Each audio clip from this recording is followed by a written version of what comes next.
এই জৰিয়তে মই মোৰ সন্মুখত থকা সংবাদ মাধ্যমৰ সমূহ কৰ্মীকে মই প্ৰণাম জনাইছোঁ।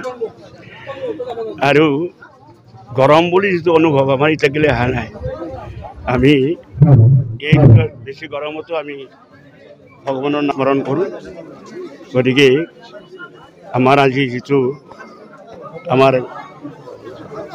দামোদৰ আঞ্চলিকৰ যিটো বাৰ্ষিক অধিৱেশনত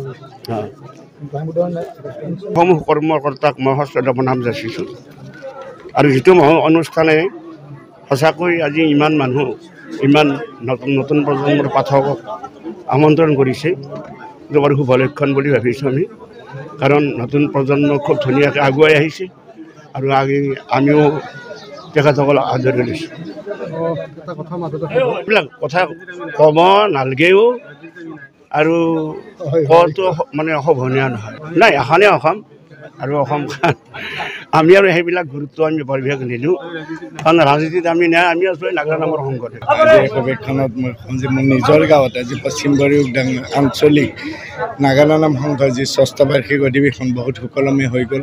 সকলো নামৰ পাঠকৰ লগতে নামপ্ৰেমী ৰাইজ ইয়াত আহিছে। আপোনালোকে দেখিছে যখন নামপ্ৰেমী ৰাইজ আহিছে।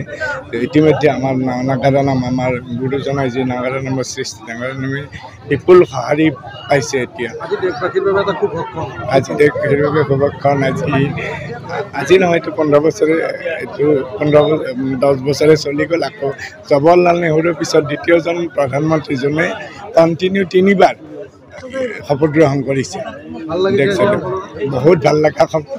আমি আশা কৰিছোঁ যে আমাৰ মোদী ডাঙৰীয়াৰ লগতে ভাৰতীয় জনতা পাৰ্টি আৰু NDA যি ইচ্ছা যে এখন বৈভৱশালী দেশ, এখন বৈভৱশালী ভাৰত, শক্তিশালী ভাৰত, গতিকে আৰু থাৰ্ড লাৰ্জেষ্ট ইকনমি কৰাৰ যিটো চিন্তা, তৃতীয় অৰ্থনৈতিক শক্তি কৰাৰ যিটো ইচ্ছা, সেইটো পূৰণ হ'ব মোদী ডাঙৰীয়াৰ নেতৃত্বতে। আৰু ৰাইজলৈ বহুত বহুত ধন্যবাদ মোদী ডাঙৰীয়া আকৌ এবাৰ প্ৰধানমন্ত্ৰী জনোৱাৰ কাৰণে।